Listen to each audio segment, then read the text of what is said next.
Hello student, हम आशा करते हैं कि आप लोग भी जहाँ होंगे वहाँ ठीक से होंगे।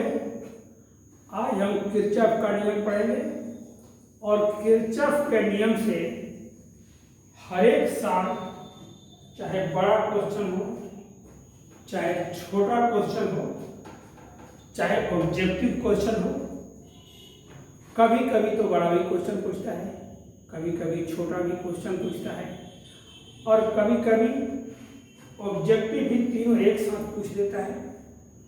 तो यह टॉपिक आप लोगों को महत्वपूर्ण चीज़ है, इसलिए इस टॉपिक पर बहुत ध्यान दीजिएगा। इस तरह से ध्यान दीजिएगा कि इस टॉपिक की सबसे बड़ी विशेषता है कि इस टॉपिक में विद्युतीय परिपथ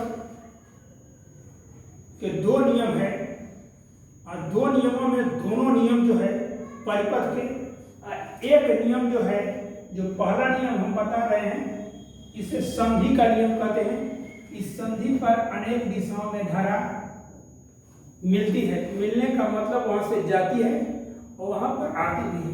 और दूसरा जो है किसी बंद विद्युतीय परिपथ के लिए, बंद हो गया ना, तो इसको हम जब मिलते हैं तो इसको संधि कहते हैं।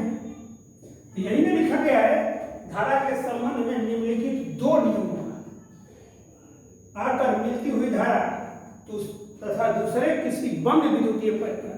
तो किरचॉफ नामक वैज्ञानिक ने विद्युतीय परिपथ के लिए किसी भी संधि पर मिलने वाली धाराओं और दूसरा किसी बंद विद्युतीय परिपथ के लिए उन्होंने दो नियमों का प्रतिपादन किया धारा के संबंध में। इसमें मुख्यतः ये समझिए, इसमें ओम का बड़ा नियम लागू होता है। कोई पूछे कि कौन सा नियम है, इसमें सारा नियम क्वालिफाई करेंगे जब हम ओम के नियमों का सत्यापित करेंगे। क्या करेंगे?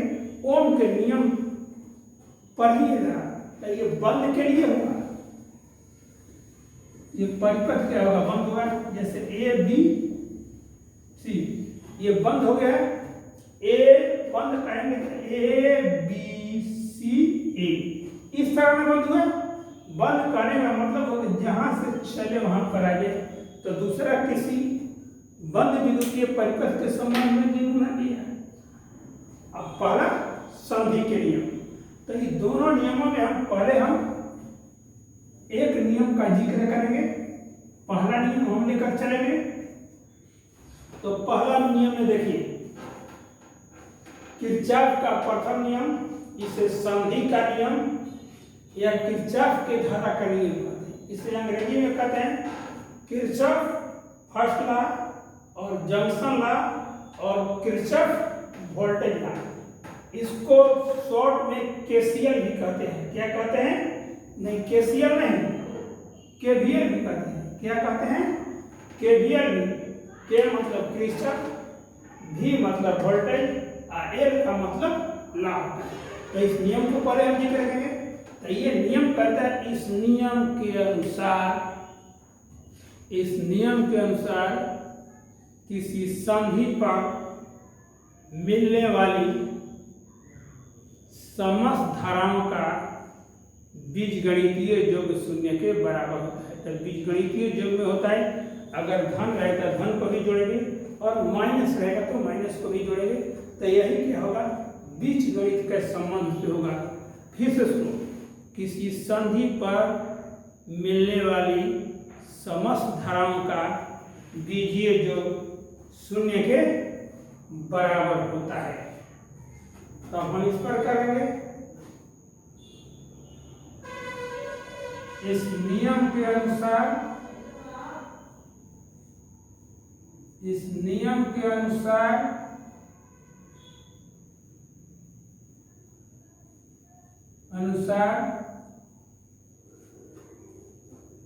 किसी संधि पर,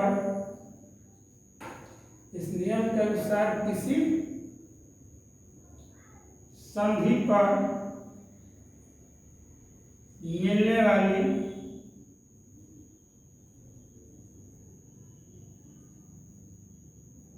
मिलने वाली समस्त धाराओं का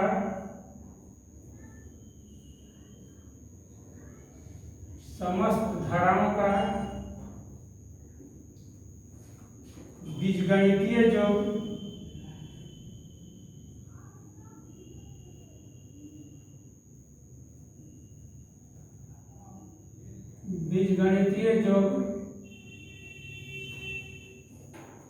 शून्य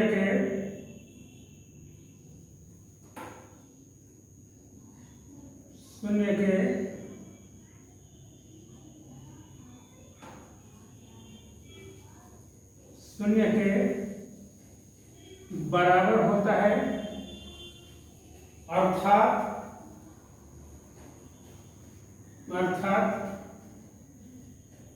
सिग्मा i इक्वल टू 0। अब ये क्या कहा है, किसी भी संधि पर दो नियम होता है। किसी भी रास्ते पर जहाँ संधि का मतलब होता है जंक्शन का मतलब होता है कि जहाँ गाड़ियाँ आती भी है और जहाँ से गाड़ियाँ जाती भी है। आपका सासाराम जंक्शन, चाहे मुगल सराय जंक्शन, चाहे वाराणसी जंक्शन का मतलब हो वहाँ पर गाड़ियाँ आ भी सकती है दूर से, तो वहाँ से दूर से गाड़ियाँ जा सकती है। जंक्शन यही कहलाता है। तो जंक्शन रूल में हम पहले क्या करेंगे, हम चिन्ह पाटी लेंगे।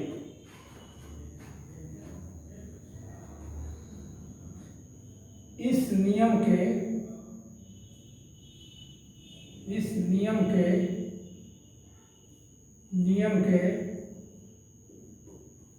चिन्ह पाटी के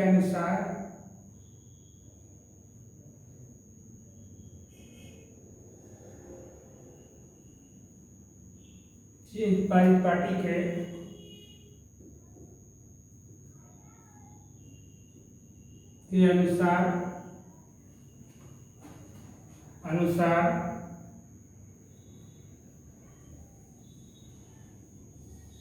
संधि की ओर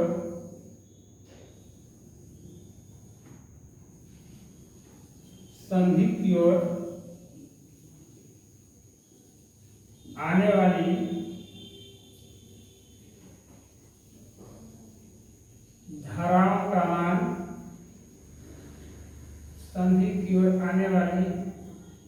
धाराओं का मान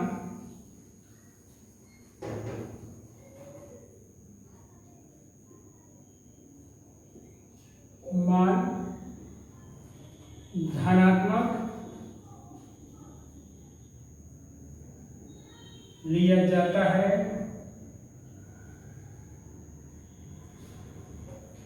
तथा संधि से दूर जाने वाली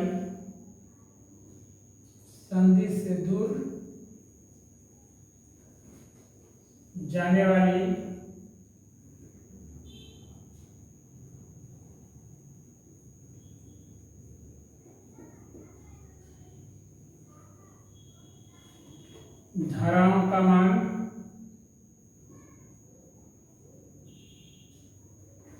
तथा संधि से दूर जाने वाली धाराओं का मान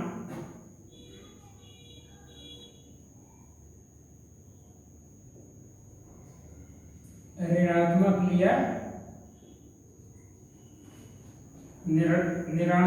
लिया जाता है। ये क्या फंक्शन कर रहा है, इस नियम के चिन्ह पाटी के अनुसार अपने से भी चिन्ह पाटी बना सकते हैं। अब जिसको जिस तरफ धन मान रहे हैं उसके उल्टा क्या होता है, ऋण होता है। कभी भी जिस साइड को आप धन मानते हैं उसके विपरीत साइड पे क्या होगा, ऋणात्मक होगा। तो ये परंपरा कहता है, ये सिस्टम कहता है, ये सिस्टम इसका ये है कि अगर जो धारा संधि की ओर जाएगी उसका मान किया जाएगा धनात्मक लिया जाएगा, और जो धारा संधि की ओर जाएगी उस धारा का मान ऋणात्मक लिया जाएगा। देखो एग्जाम्पल देखिए, तो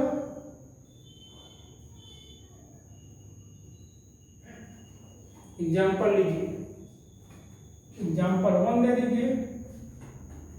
देखिए जैसे मानिए संधि हो गया है, इस संधि पर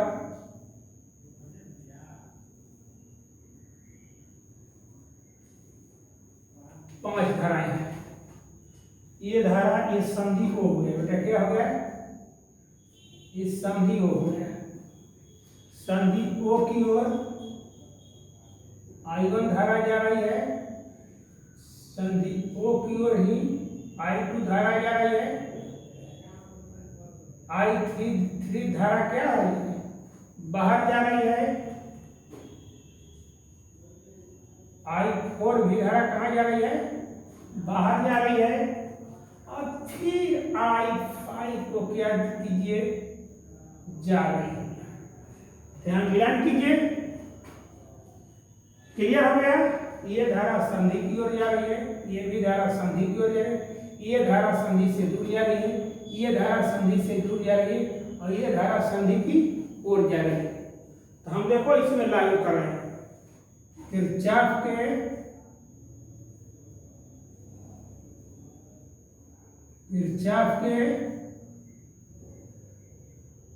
प्रथम नियम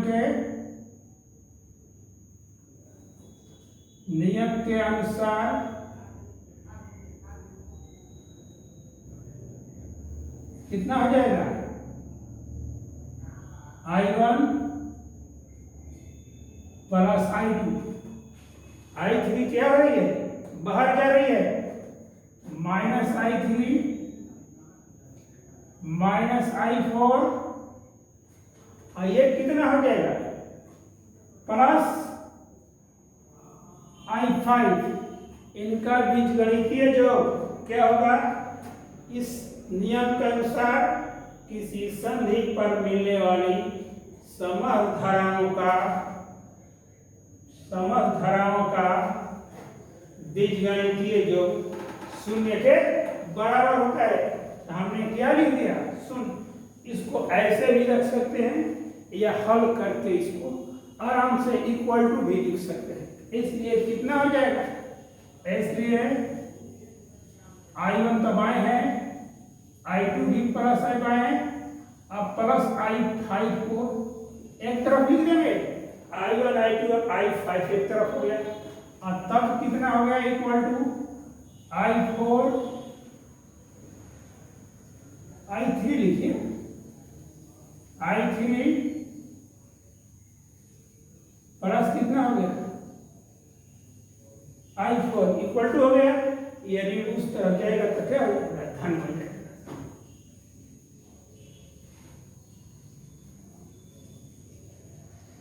दूसरा एग्जाम्पल लीजिए, एग्जाम्पल नंबर 2, यहां पर देखिए,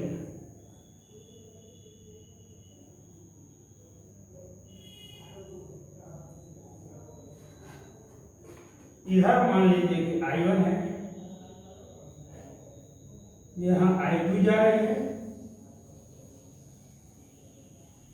I3 जा रही है बाहर, I4, ये कैसे हो जाएगा, ये संधि O है, क्या है ये संधि O है। किरचॉफ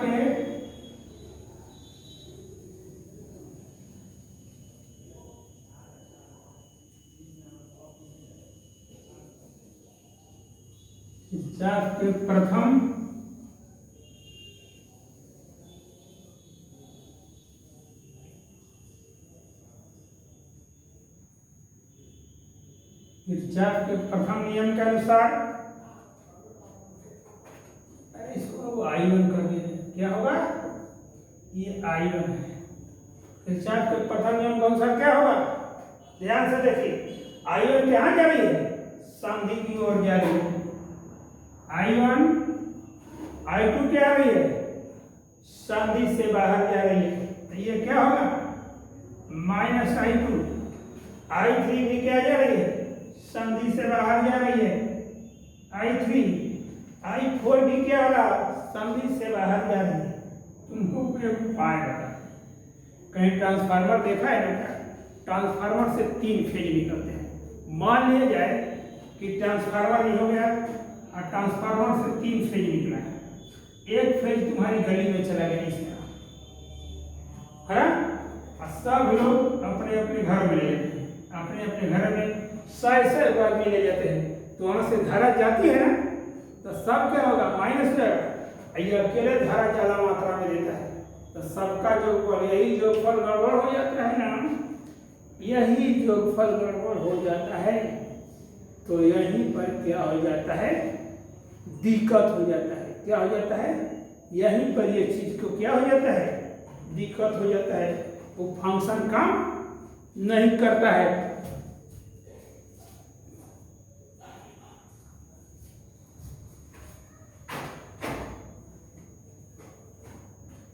इक्वल टू 0, इसलिए इसको हल कर दो। I1 बराबर I2 प्लस I3 प्लस कितना हो जाता है I4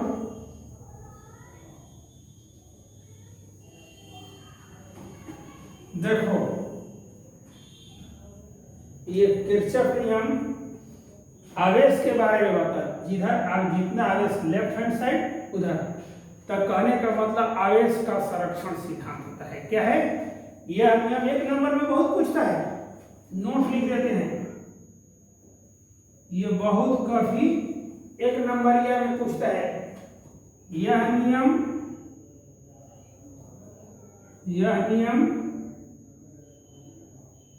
अर्थात किरचॉफ का प्रथम नियम सीधे सीधे लिख दो। किरचॉफ का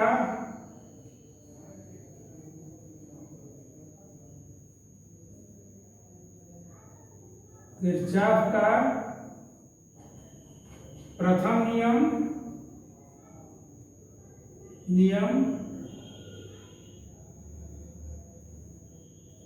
आवेश के संरक्षण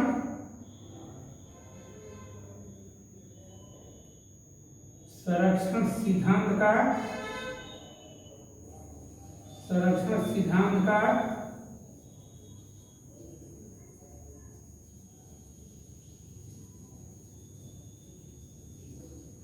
पालन करता है। यह नियम क्या करता है, आवेश के संरक्षण सिद्धांत का पालन करता है। इतना तो क्लियर हो गया। अब देखो इस पर हम छोटा छोटा दो न्यूमेरिकल बना देते हैं कि आपको आगे तो न्यूमेरिकल बनेगा, लेकिन छोटा इसको डील कर देते हैं।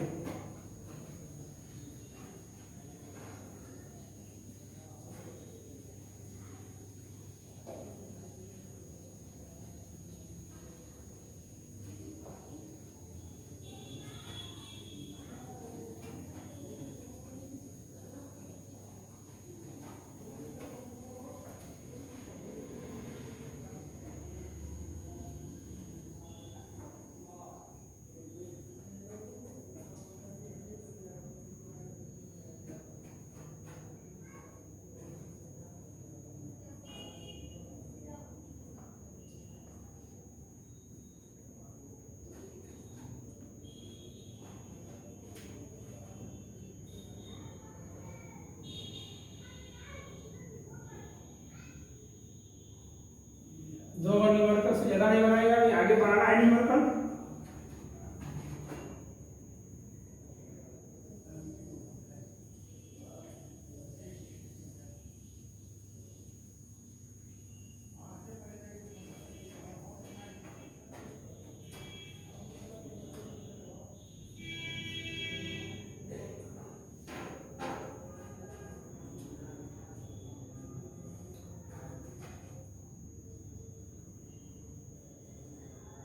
आई का मान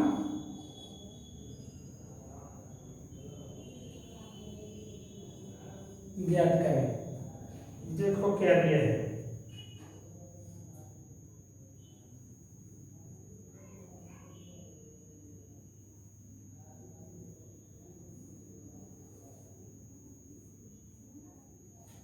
इसमें यहां से करंट आ रहा है,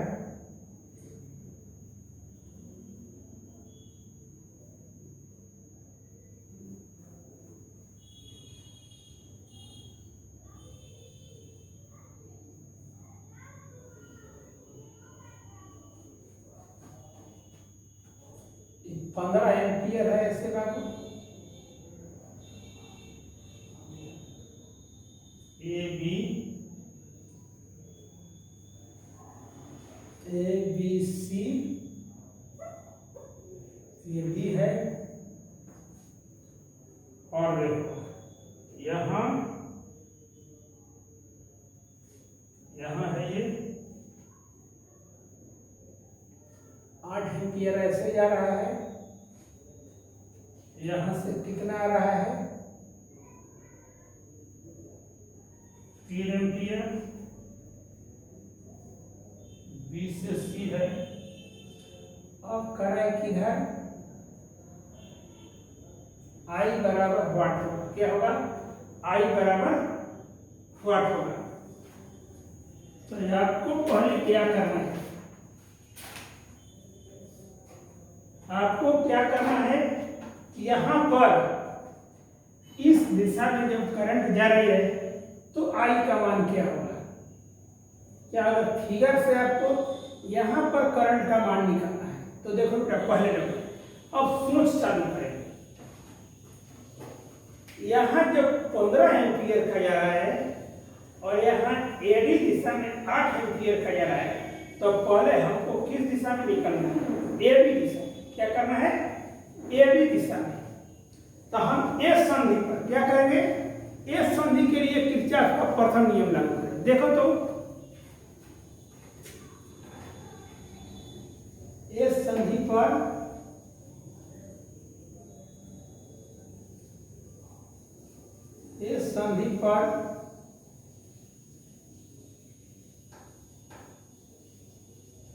किरचॉफ का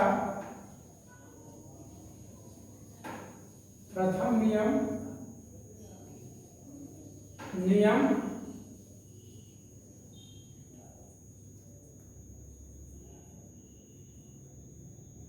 इस संधि पर करेंगे। तो इधर कितना हो जाएगा, करने में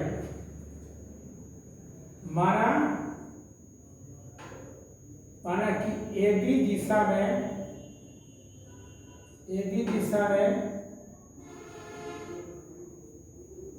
धारा x है, क्या है, तो माना कि ए बी दिशा में धारा x है, तो ये 15 एम्पियर का इस साइड में जा रहा है, तो ये प्लस होगा, और 8 एम्पियर ये धारा कैसे जाएगी, कहने का मतलब कोई कहे कि धारा 8 एम्पियर इधर है, तो 8 एम्पियर का कुछ धारा तो बचेगा ना, तो और धारा कैसे जाएगा, इस दिशा में जाएगा। तो 15 ampere minus 8 ampere minus x equal to कितना होगा यार, देखो ये संधि की ओर जा रहा है तो क्या होगा, धन हो गया, ये ऐसे है, इस संधि की ओर जाएगा तो धन हो जाएगा, और ये x हो गया तो x इक्वल टू कितना हो जाएगा, ये कितना हो जाएगा, ये 7 एम्पियर हो जाएगा माइनस x इक्वल टू 0, इसलिए x बराबर कितना हो जाएगा 7 एम्पियर। इधर कितना मिल गया, 7 एम्पियर की धारा जा रही है, इस साइड में कितनी है 7 एम्पियर की धारा जा रही है, तो इस साइड में कितनी धारा जाएगी, और देखो इसमें 7 कैसे होगा, 8 7 15, 7 इधर निकल रहा है 8 इधर, क्योंकि इसका बीजे जो कितने के बराबर हो जाए, 0 के बराबर। जब यहाँ पर 7 रख लीजिएगा तो कट कर कितना होगा, 0 के बराबर होगा। इस साइड में कितने एम्पियर की धारा जाएगी, 7 एम्पियर। अब बीसी दिशा में धारा, अब बीसी दिशा में सी बिंदु पर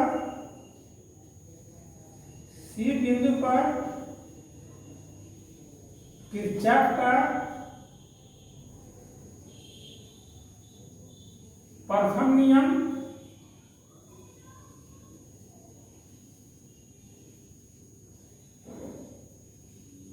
लागू करेंगे तो कितना होगा, बी बिंदु पर ना क्या करेंगे, बी बिंदु पर किरचॉफ का नियम लागू करेंगे, तो 7 एम्पियर तो जा रहा है, 3 एम्पियर हो जाएगा। और चूंकि बीसी दिशा में x एम्पियर माना, कितना माना, x एम्पियर माना, तो 7 एम्पियर इधर जा रहा है, तो ये कितना हो जाएगा, 7 एम्पियर उस जा रहा है, 3 एम्पियर आ रहा है, क्या हो रहा है, ये 3 एम्पियर भी आ रहा है, तो कितना होगा, +3 एम्पियर। अब बाहर जा रहा है तो कितना होगा, -x = कितना हो जाएगा, 0 हो जाएगा। देखिए प्रश्न है, देखिए हाँ ठीक है, इधर ऐसे जा रहा है, आइए देखो ये भी संधि की ओर जा रहा है, ये भी संधि, तो दोनों का मान प्लस हो गया।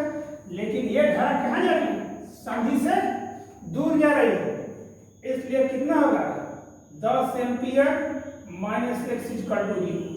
x बराबर कितना होगा, 10 एम्पियर। इस दिशा में कितना हो गया, 10 एम्पियर हो गया। इस दिशा में कितना हो जाएगा, 10 एम्पियर। इधर क्वेश्चन में नहीं लिखा गया, इधर कितना था, 5 एम्पियर था, क्वेश्चन में का छूट गया था कि डी के नीचे कितने एम्पियर ले जा रहा है, इतना।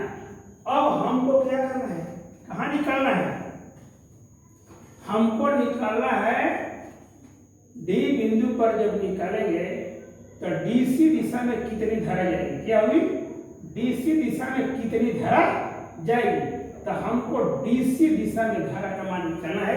जब डीसी दिशा में धारा निकल जाएगी, क्योंकि ये जा रहा है, ये बाहर जा रहा है, तो बाकी कितना जाएगा, इस साइड में जाएगा इधर, क्योंकि देखो 8 है और इधर बाहर 5 ही जाएगा, तो इधर तब कितना जाएगा, इधर 3 नहीं जाएगा, 8 है, माने आई भी माइनस होगा, आई भी माइनस, क्योंकि ये भी संधि से दूर जा रहा है, ये भी संधि से दूर जा रहा है, तब 3 एम्पियर जाएगा ना, तब 5 3 8 और 8 मिलकर +- कितना हो जाएगा, 0। इसको मुझ जबानी में निकाल सकते हैं, फिर भी निकाल दो। डी बिंदु के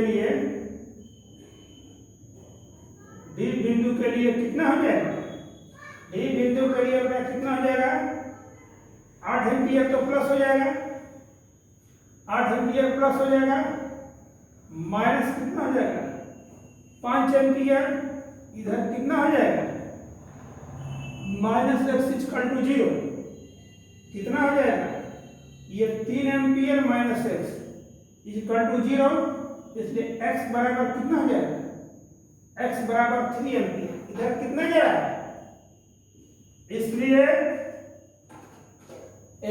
डीसी दिशा में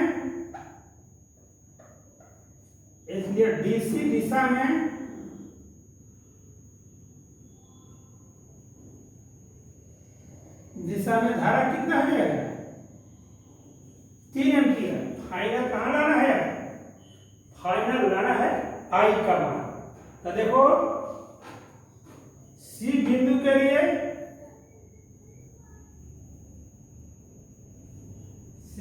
लिए क्या हो जाएगा, 3 एम्पियर हो गया बेटा, ये भी जा रहा है, इधर जा रहा है, कितना हो जाएगा,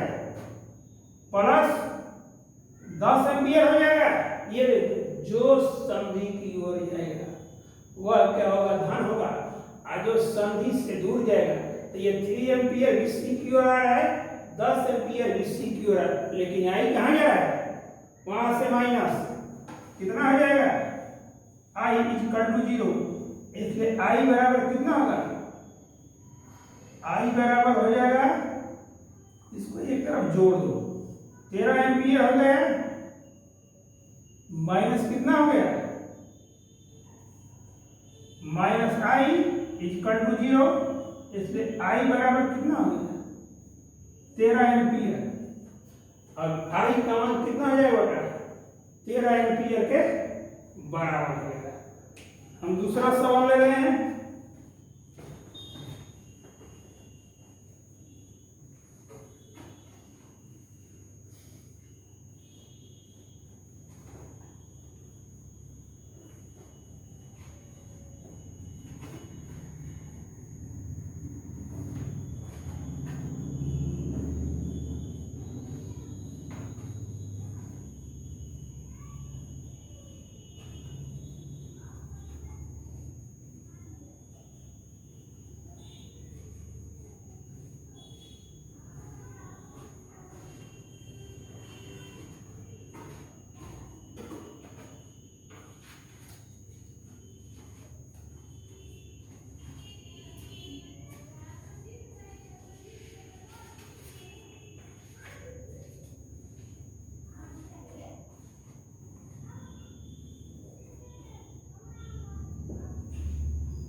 ये बिंदु है, ये बी बिंदु है, ये सी बिंदु है, ये कह रहा है आई बराबर वाट। आई इधर कैसे जा रहा है, इधर 4 एम्पियर, इधर कितना है 2 एम्पियर, इधर कितना है 1 एम्पियर, इधर कितना है 2 एम्पियर,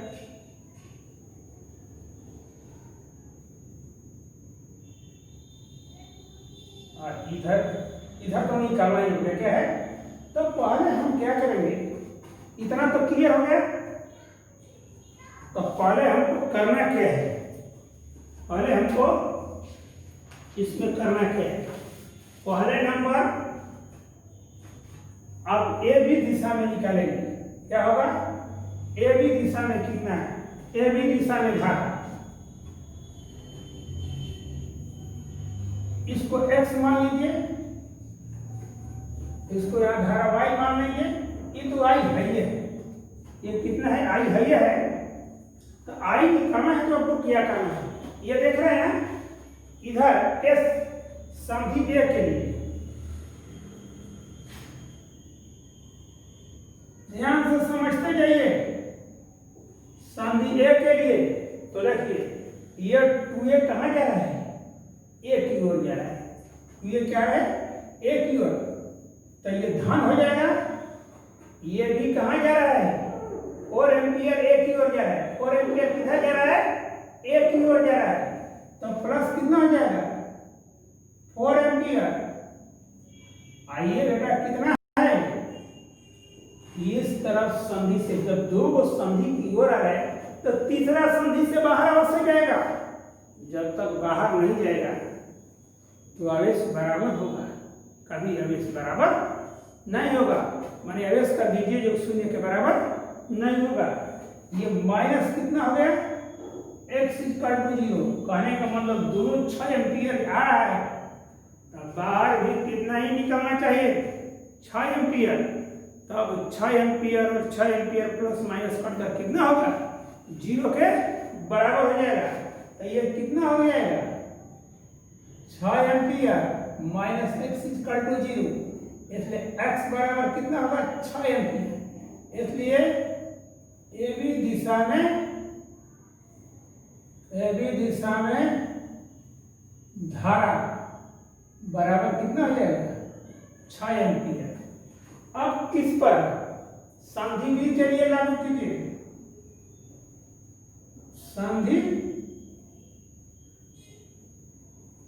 बी के लिए लागू क्या कीजिएगा, देखिए 1 एम्पियर बाहर जा रहा है और x बराबर कितना हो गया 6 एम्पियर, x बराबर कितना हो गया 6 एम्पियर।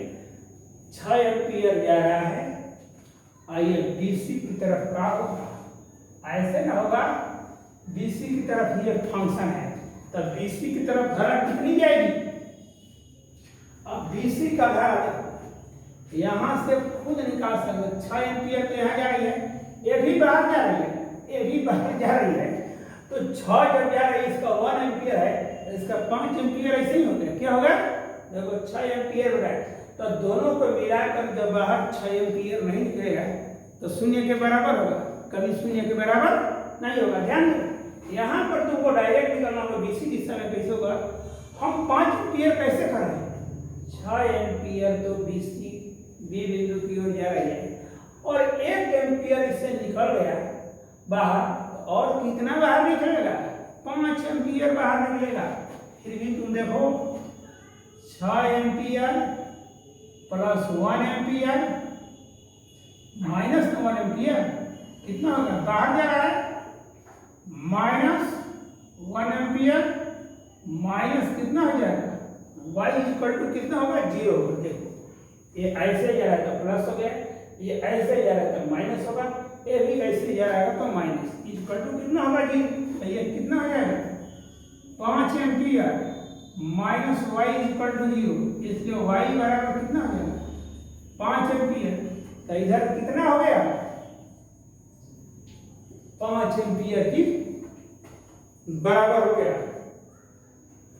अब देखिए किसके लिए लागू किया गया, सी बिंदु के लिए, संधि सी के लिए लागू कीजिए, संधि सी के लिए।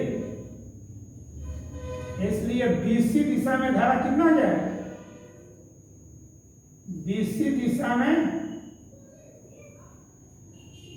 धारा बराबर कितना हो गया, 5 एम्पियर।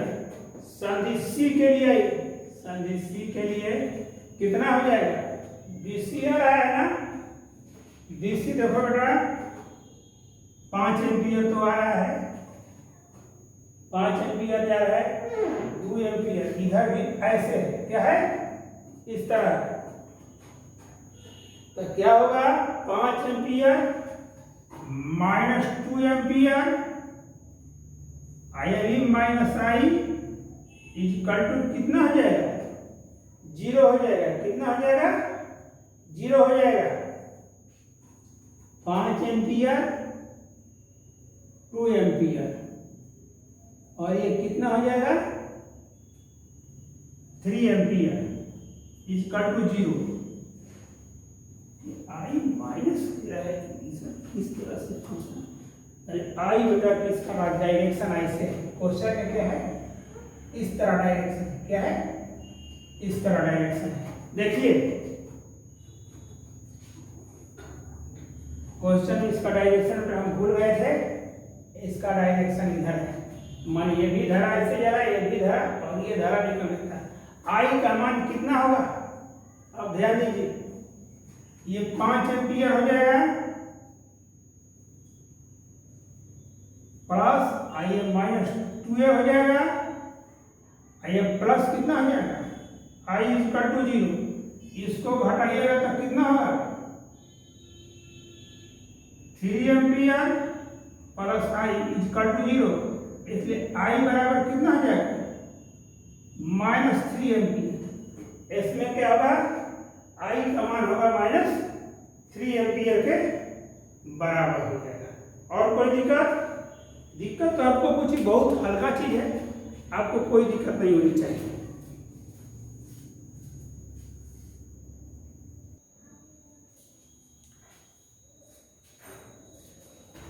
अब देखिए बाबू, ये जब हम पहले सोचिए, जो पहला नियम था इस तरह धारा का नियम था, अब ये बंद विद्युतीय परिपथ का नियम लागू कर रहे हैं। जैसे ये बंद परिपथ देख रहे हैं ना, ये बंद विद्युतीय परिपथ के लिए धारा का नियम हम क्या कर रहे हैं, लागू करें कि देखिए कैसे होगा। तो कह रहा है, इसका नियम है, किसी बंद विद्युतीय परिपथ के विभिन्न खंडों में, किसी बंद विद्युतीय परिपथ के विभिन्न खंडों में बहने वाली धाराएं, किसी बंद विद्युतीय परिपथ के विभिन्न खंडों में बहने वाली धाराएं। देखिए ये बंद है, बंद क्या है, एबीसी एक बंद विद्युतीय परिपथ है, इसका एक खंड हो गया, एक खंड ये हो गया और एक खंड ये हो गया, तीनों घेर में है। इस पर समझिए, किसी बंद विद्युतीय परिपथ के विभिन्न खंडों में बहने वाली धारा तथा उसके संगत प्रतिरोधों के गुणनफल का बीजीय योग मतलब प्लस भी हो सकता है माइनस भी हो सकता है। क्या होगा, प्लस भी हो सकता है माइनस भी हो सकता है। बीजगणितीय योग उस परिपथ के विभिन्न खंडों में, उस परिपथ के विभिन्न खंडों में लगे विद्युत वाहक बलों के बीजगणितीय योग के बराबर होता है। जब भी बीजगणितीय योग पूछता है तो उसमें आपको ध्यान रखना चाहिए, कभी प्लस भी हो सकता है, कभी माइनस भी हो सकता है। तो उसमें सिस्टम भी जाता है कि कौन प्लस होगा कौन माइनस होगा, क्या होगा, कौन प्लस होगा कौन माइनस होगा। तो कह रहा है किसी बंद विद्युतीय परिपथ के विभिन्न खंडों में बहने वाली धाराएं, विभिन्न खंडों में बहने वाली धारा का मानाइए तथा उसके संगत प्रतिरोधों के गुणनफल का, प्रतिरोध R हो गया ना, तो ये क्या हो गया, धारा और प्रतिरोध का गुणनफल। फिर से सुनिए, किसी बंद विद्युतीय परिपथ के विभिन्न खंडों में बहने वाली धाराएं तथा उसके संगत प्रतिरोधों के गुणनफल का बीजगणितीय योग उस परिपथ में लगे विद्युत वाहक बलों के, माने विद्युत वाहक बल कहाँ होता है, किसी सेल का विद्युत वाहक होता है, चाहे किसी बैटरी का विद्युत वाहक बल होता है, तो उस परिपथ में लगे विद्युत वाहक बलों के बीजगणितीय योग के बराबर होता है। अब हम क्या मानते हैं, ई मानते हैं विद्युत वाहक बल को, इसलिए हमने क्या किया है, अर्थात sigma I equal to sigma E के बराबर होता है। तो ये इसी प्रकार किसी बंद विद्युतीय परिपथ के प्रत्येक खंड से प्रवाहित धारा एवं उसके संगत प्रतिरोधों के गुणनफल का बीजगणितीय जो प्रत्येक, माने इसका भी लेंगे, इसका भी योग लेंगे, और इस तरह ऐसे भी कहते हैं किसी बंद विद्युतीय परिपथ के विभिन्न खंडों से होकर प्रवाहित होने वाली धाराएं तथा उनके संगत प्रतिरोधों के गुणनफल का बीजगणितीय योग उस परिपथ में लगे विद्युत वाहक बल के बराबर। अब यहाँ पर सिस्टम में तुमको लगाते हैं, ये एक सिस्टम है, ये सिस्टम है, आपको लगा देते हैं, एक सेल लगा देते हैं। इसमें हमने क्या लगा दिया है, एक सेल लगा दिया है,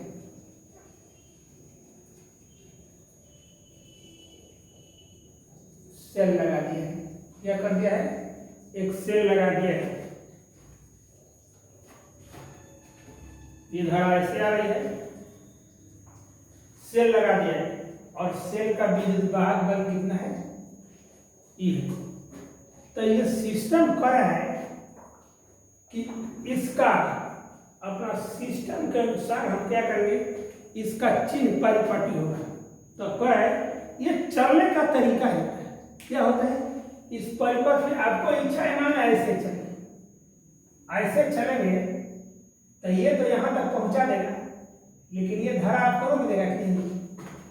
ए से बी चलते हैं, ठीक है, बी से सी चलते हैं, ये क्लॉकवाइज डायरेक्शन में है, और ये क्या हो गया, एंटी वाइज क्लॉक डायरेक्शन, क्या हो गया, ये एंटी क्लॉकवाइज, तो मानने की दिशा है।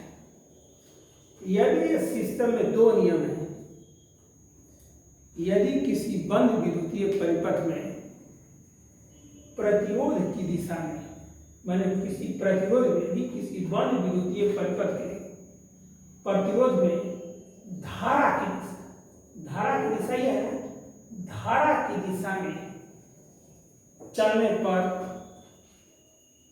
विद्युत धारा और प्रतिरोधों का गुणनफल धनात्मक लिया जाता है। क्या होता है, किसी बंद विद्युतीय परिपथ के किसी प्रतिरोध में दो चीज से भेंट होगा, एक प्रतिरोध से भेंट होगा और एक सेल से होगा।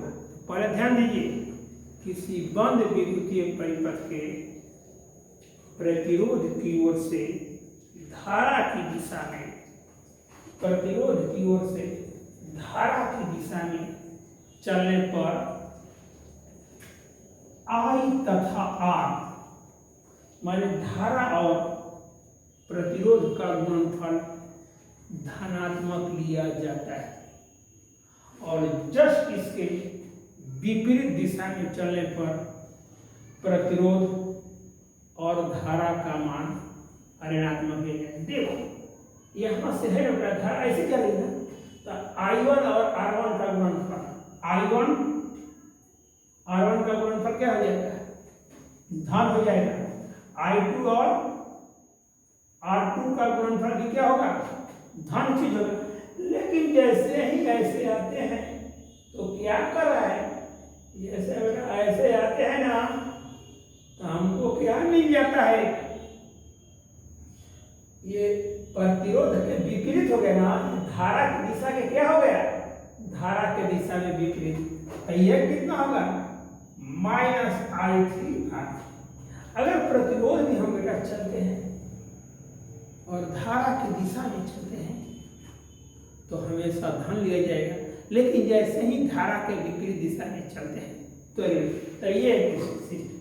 और दूसरा सिस्टम क्या है, यदि विद्युतीय परिपथ में सेल धारा की दिशा में चल रहे हैं, धारा की दिशा में चल रहे हैं और सेल का 2 इलेक्ट्रोड होता है, एक ऋण इलेक्ट्रोड होता है और एक धन इलेक्ट्रोड होता है।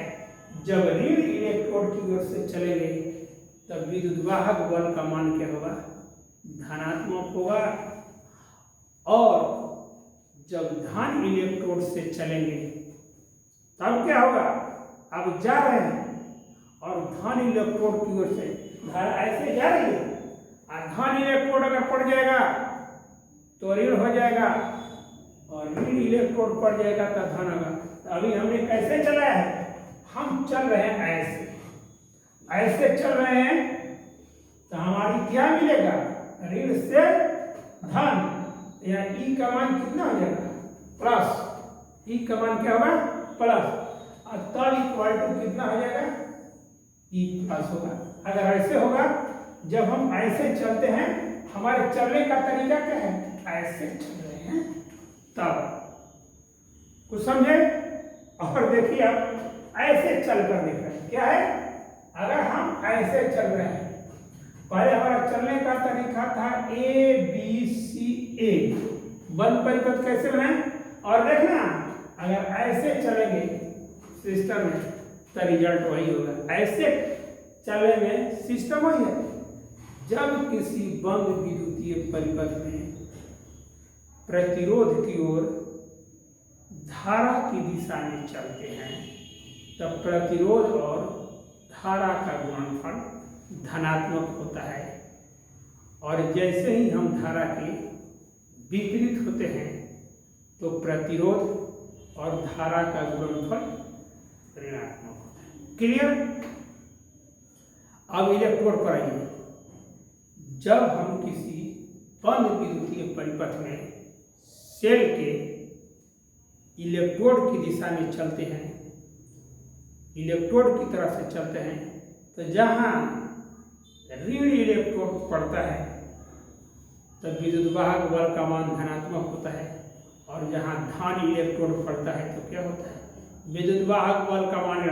ये जो फंक्शन हो गया वो कैसे था, जब ABCA बंद है, बंद करने का मतलब कैसे है, ABCA, तब ना बंद होगा, बंद कैसे करेगा, ABCA पर।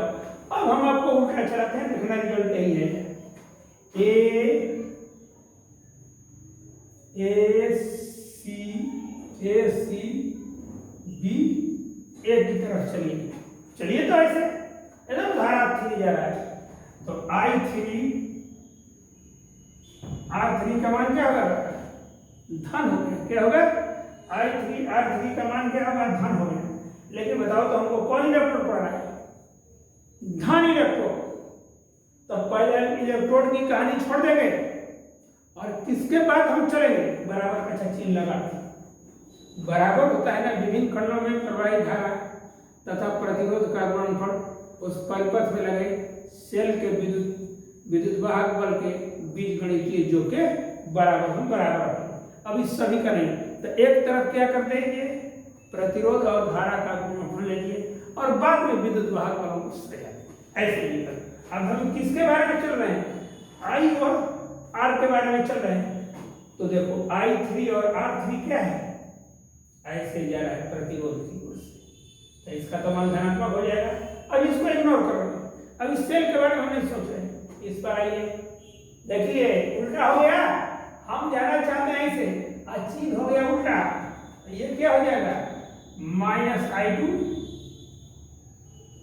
R2 होगा। अब जैसे ही जा रहे हैं, हमारा चलने का तरीका ऐसे AC, जैसे ही आता है तो उल्टा हो गया, तीर ऐसे है, यहाँ पर भी आता है तो ये भी उल्टा, तो उल्टा हो गया, तो कितना हो गया माइनस I1 R1। अब बराबर किसके होगा सेल। सेल इस परिपथ में कितना लगा है एगो, ये भी कितना है बेटा, ऐसे चले तो माइनस। अब थोड़ा देखिए तो इसको इधर से इधर करिए, तो इसको इस साइड में ले जाइए, इसको इस साइड में लाइए।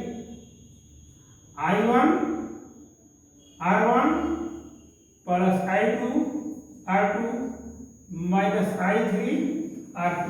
इस सबको इधर ले जाएगा तो क्या होगा, जो प्लस हो जाएगा माइनस, और जो माइनस होगा क्या होगा प्लस।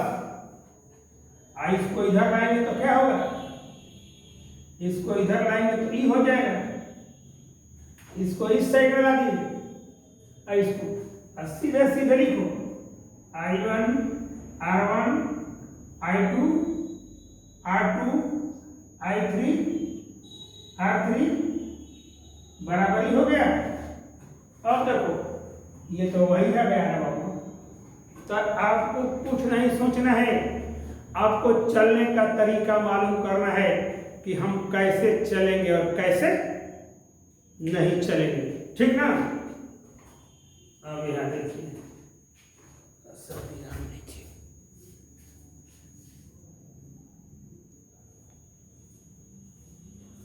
अब देखो बात तो बहुत कुछ समझाए हैं, इस सारा नियम देखो।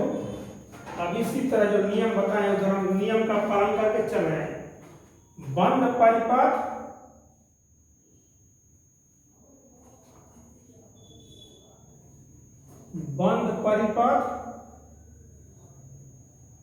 परिपथ ए बी सी ए में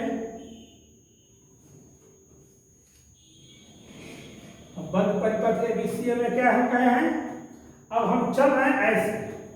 चलने का तरीका क्या है, ऐसे है, ये सिस्टम ऐसे कर रहा है। हमने क्या बंद परिपथ लगाया ए बी सी ए, तो हाई तो ठीक है बेटा, इस तरफ चल रहे हैं तो I1 into R1 plus I2 into R2। अभी सेल लगाना बंद कर दो।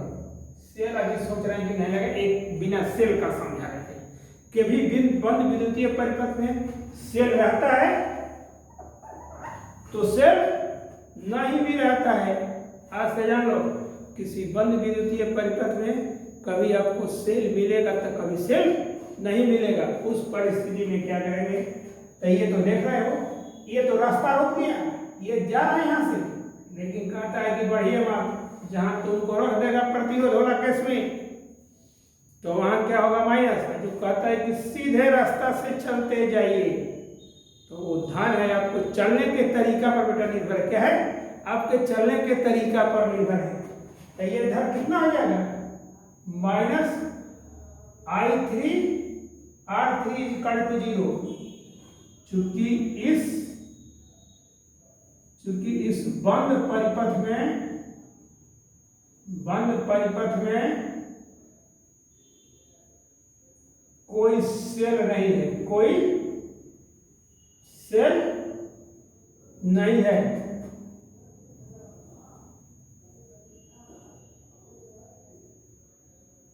अतः इसका विद्युत वाहक बल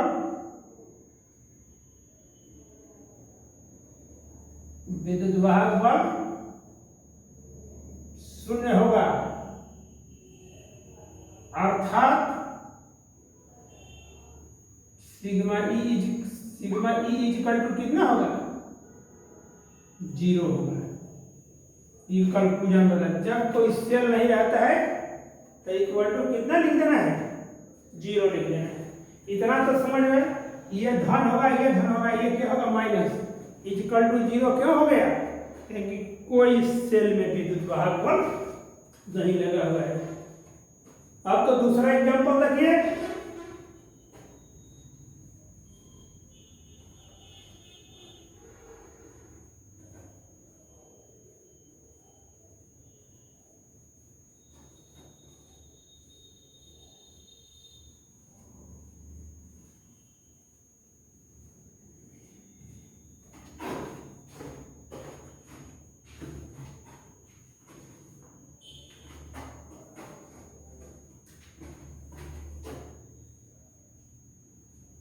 दूसरा एग्जांपल देखिए,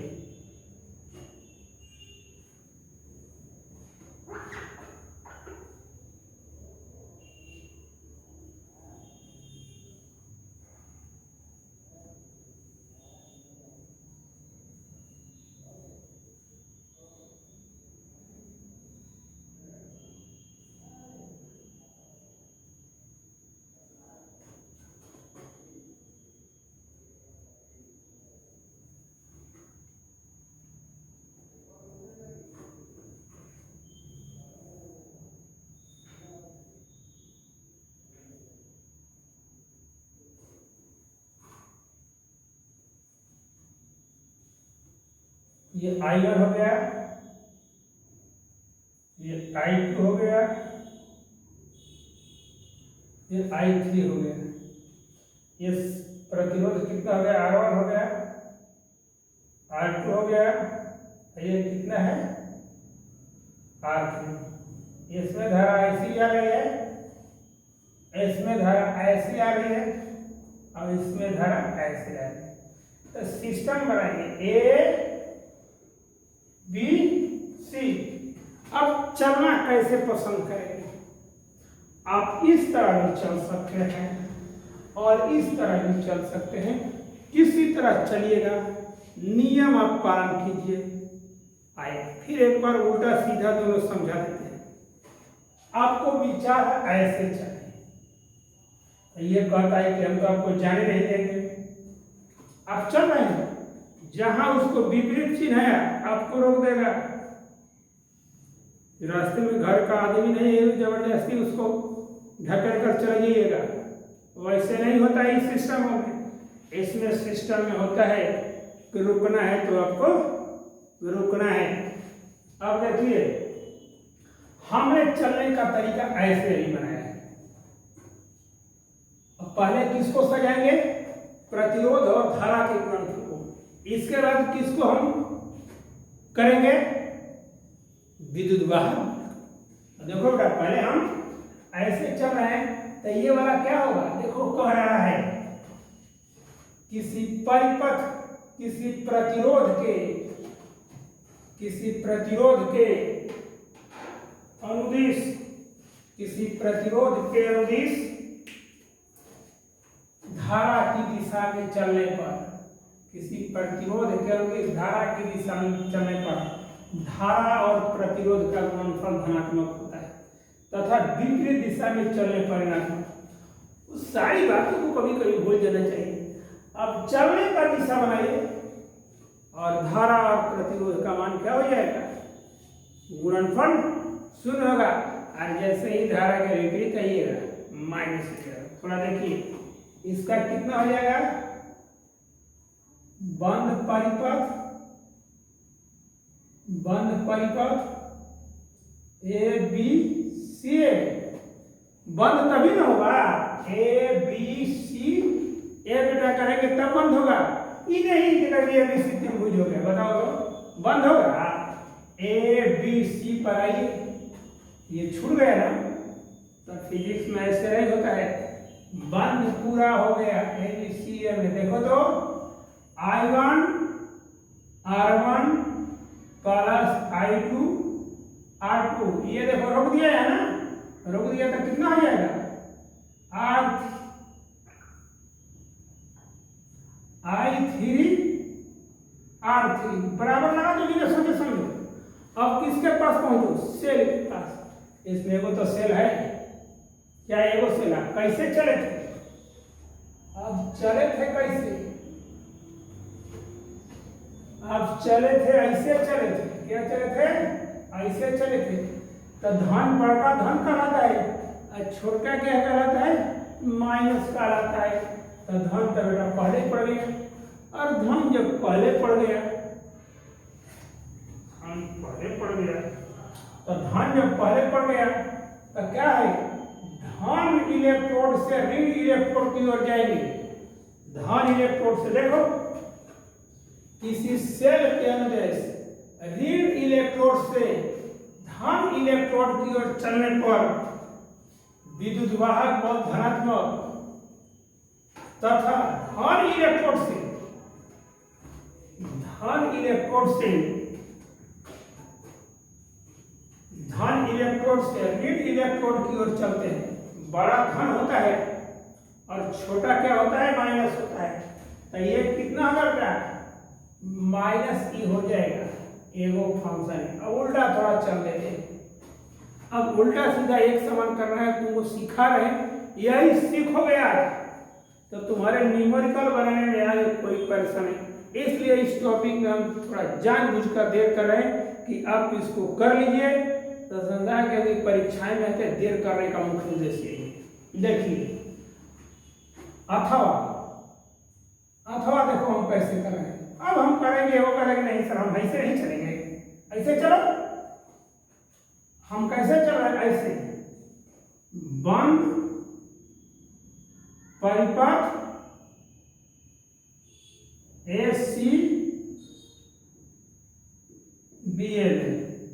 अब देखो हाई तो ठीक है, ये ठीक हो गया,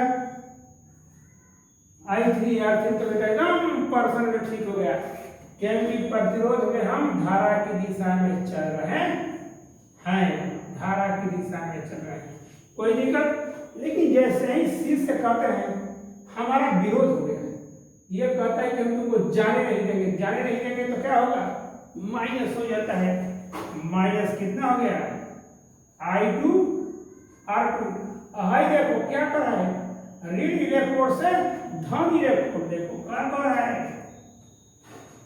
इसी सेल के अंदर ऋण इलेक्ट्रोड से धन इलेक्ट्रोड की ओर चलने पर विद्युत वाहक बल का मान क्या होता है, धनात्मक होता है। ऋण इलेक्ट्रोड से चल दिए तो अभी इसकी बात हम नहीं करेंगे, अभी किसको सजा रहे हैं, धारा और प्रतिरोध का गुणनफल। ये कितना हो गया, माइनस हो जाएगा ना। देख इसका उल्टा पढ़ना, ऐसे चल रहा है तो ऐसे चलेंगे, उल्टा पढ़ा तो माइनस कितना होगा, I1 इंटू R1 बराबर लगा दीजिए। लेकिन अब क्या हो गया, ये यहाँ पर क्या हो जाएगा, प्लस हो गया। देख रहा है, जो माइनस था प्लस हो गया, और जो प्लस था क्या हो गया, माइनस हो गया। अब इसको सजाइए,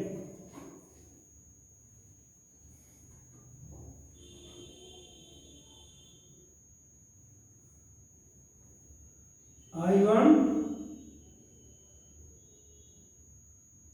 R1 plus I2 minus common ले लो ना, माइनस लगाओ, माइनस ना लेंगे तो कितना होगा, I1 I2 R1 minus I1 R3 बराबरी हो गया।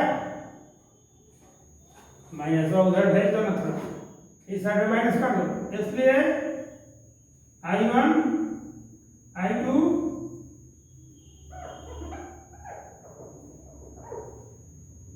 R1 नहीं,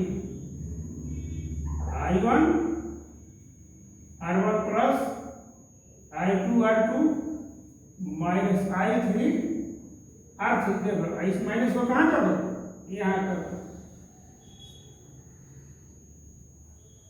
अब देखो तो इसके पास पहुंचो, दोनों एक ही है ना, तो बेटा उल्टा चलो चाहे सीधा चलो, कोई इसमें डिफरेंट होने वाला नहीं है।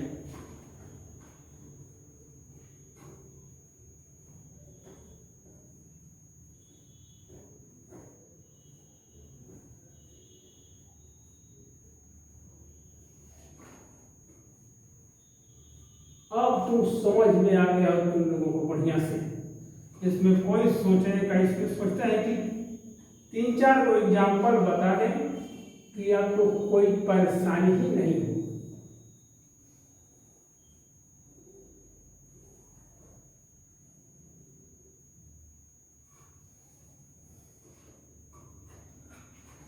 एक एग्जाम्पल और देंगे,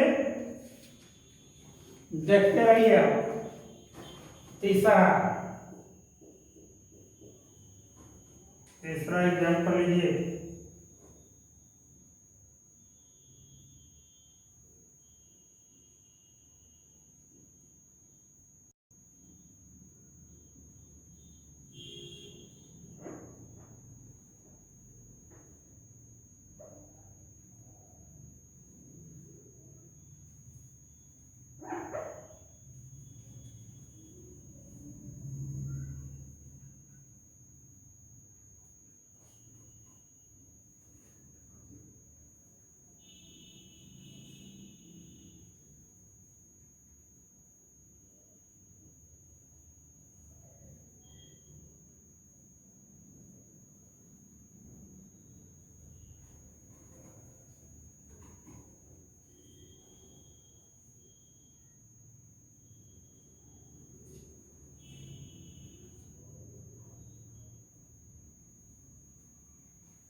ए बी सी, यहाँ से धारा कितना जा रहा है,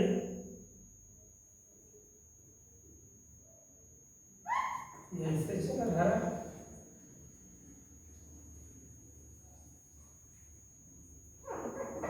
गलती लिखा है,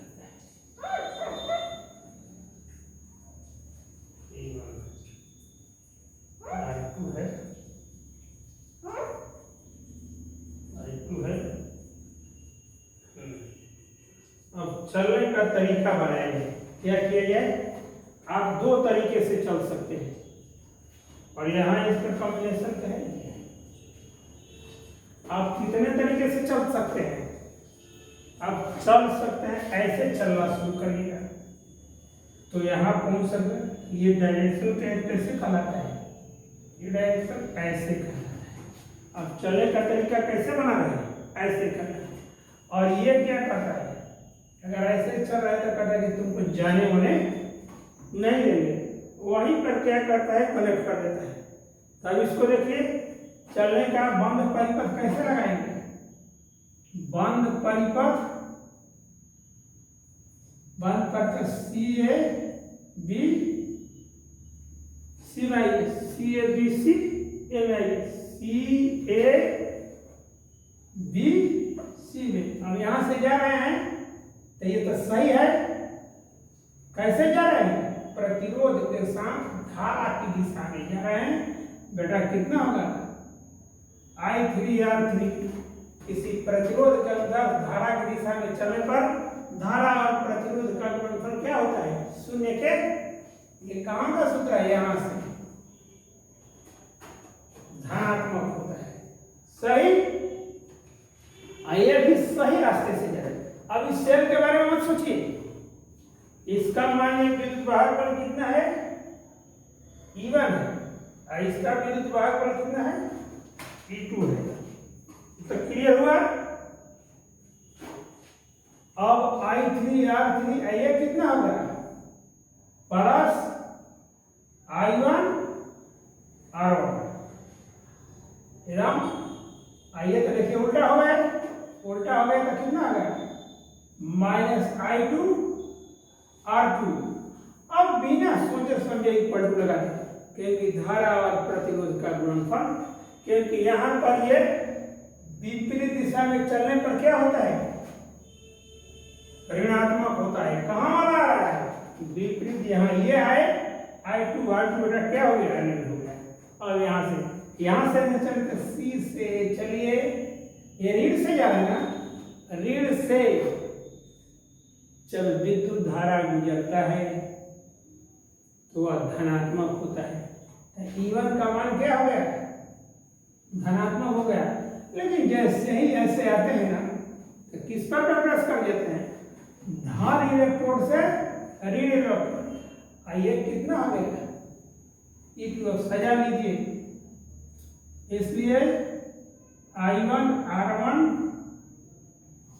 minus I2 R2 plus I3 R3 बराबर E1 माइनस कितना हो गया,